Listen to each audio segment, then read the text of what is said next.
If you take a walk around Iowa City, you are bound to run into many historic buildings, some of which date back over 100 years. The Purcell School of Music, for example, was built in the year 1900 and is now considered a historic landmark. A favorite place for many Iowa City residents, Hamburg Inn was first opened in 1948 and is still serving food to this day. Iowa City shares a great history that extends back to 1839 and has been good at preserving its history by also preserving its buildings. But in the past few months, there has been strong debate regarding the preservation of several cottages in town.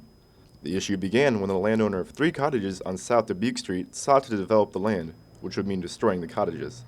Upon hearing the news, the City Planning Office and the Friends of Historical Preservation elected to add the cottages to the National Register of Historic Places. State Historical Society worker Mary Bennett is one of many people that want the cottages preserved, and she explained to me why. So we were looking at the rarity.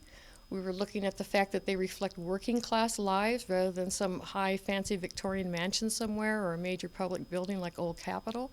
They were about ordinary people, and we thought that was an important component of our city's history to preserve.